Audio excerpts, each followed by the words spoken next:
കോട്ടയം തലനാട് കാട്ടുപന്നിയെ ചത്ത നിലയിൽ കണ്ടെത്തി. ജഡം കണ്ടെത്തിയത് അട്ടിക്കളം ആലുപിലാവിന് സമീപത്തെ റോഡരികിൽ. ചെന്നായ്ക്കൾ ഭക്ഷിച്ച നിലയിലായിരുന്നു ജഡം കണ്ടത് രാവിലെ ജോലിക്കെത്തിയവർ.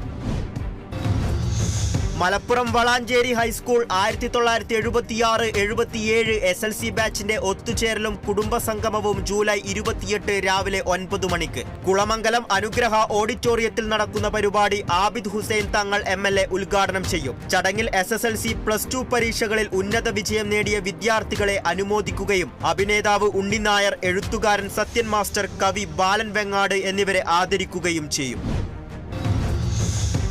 കാർഗിൽ വിജയ് ദിനം ആചരിച്ച് തൃശൂർ കണ്ടശാം കടവ് പ്രൊഫസർ ജോസഫ് മുണ്ടശ്ശേരി സ്മാരക ഗവൺമെന്റ് ഹയർ സെക്കൻഡറി സ്കൂൾ. പരിപാടി സംഘടിപ്പിച്ചത് NSS യൂണിറ്റിന്റെയും സെൻട്രൽ ബ്യൂറോ ഓഫ് കമ്മ്യൂണിക്കേഷൻസിന്റെയും സംയുക്ത ആഭിമുഖ്യത്തിൽ. Central bureau of communications field publicity officer Abdul Manaf ഉദ്ഘാടനം നിർവഹിച്ചു.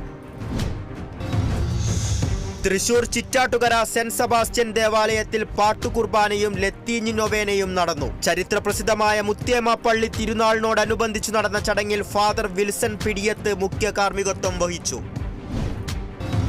തൃശൂർ ജില്ലയിലെ റോഡുകളിൽ രൂപപ്പെടുന്ന കുഴികൾ അടയ്ക്കുവാനുള്ള പ്രവൃത്തികൾ വേഗത്തിലാക്കണമെന്ന് ജില്ലാ കളക്ടർ അർജുൻ പാണ്ഡ്യൻ. ശക്തമായ മഴയിലുണ്ടാകുന്ന നാശനഷ്ടങ്ങളും സമയബന്ധിതമായി പരിഹരിക്കാൻ നിർദ്ദേശം. തീരുമാനം റോഡ് നിർമ്മാണ പുരോഗതി സംബന്ധിച്ച അവലോകന യോഗത്തിൽ. പൈതൃക കോളേജ് പദ്ധതിയുടെ ഭാഗമായി തൃശൂർ ശ്രീ കേരളവർമ്മ കോളേജിന്റെ വികസന പ്രവർത്തനങ്ങൾ മന്ത്രി ഡോക്ടർ ആർ ബിന്ദു വിലയിരുത്തി. കോളേജിലെ PG ബ്ലോക്ക് നിർമ്മാണം പുരോഗമിക്കുന്നു. അടുത്ത ഘട്ട വികസന പ്രവർത്തനങ്ങൾക്ക് ആവശ്യമായ കാര്യങ്ങൾ പരിശോധിക്കാമെന്നും മന്ത്രി. തൃശൂർ ഇരിങ്ങാലക്കുട നിയോജക മണ്ഡലത്തിലെ വില്ലേജ് ഓഫീസുകളിൽ ലാപ്ടോപ്പുകളുടെയും പ്രിന്ററുകളുടെയും വിതരണോദ്ഘാടനം നടത്തി. ഉന്നത വിദ്യാഭ്യാസ മന്ത്രി ആർ ബിന്ദു പരിപാടി ഉദ്ഘാടനം ചെയ്തു. ലാപ്ടോപ്പുകളും പ്രിന്ററുകളും വാങ്ങിയത് 2023-24 വർഷത്തെ പ്രത്യേക വികസന നിധിയിൽ നിന്നും 20 ലക്ഷം രൂപ വിനിയോഗിച്ചു. കേരള പ്രവാസി സംഘത്തിന്റെ നേതൃത്വത്തിൽ ബഡ്ജറ്റിനെതിരെ പ്രതിഷേധ പ്രകടനം സംഘടിപ്പിച്ചു. പ്രതിഷേധ പ്രകടനം എറണാകുളം ജില്ലാ ട്രഷറർ VR അനിൽകുമാർ ഉദ്ഘാടനം ചെയ്തു. വിവിധ ആവശ്യങ്ങൾ ഉന്നയിച്ച് പൊതുറാലിയും സംഘടിപ്പിച്ചു.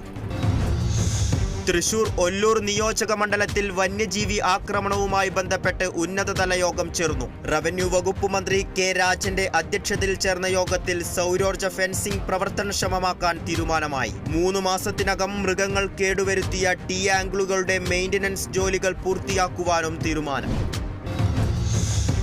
തൃശൂർ കൊടുമുള്ളിക്കാവ് വേട്ടേക്കര ക്ഷേത്രത്തിൽ രാമായണ മാസാചരണത്തോടനുബന്ധിച്ച് അഷ്ടദ്രവ്യ ഗണപതി ഹോമവും ഔഷധക്കഞ്ഞി വിതരണവും നടത്തി. ക്ഷേത്രം മേൽശാന്തി കീഴോത്ത് രമേശ് ഗണപതി ഹോമത്തിന് നേതൃത്വം നൽകി.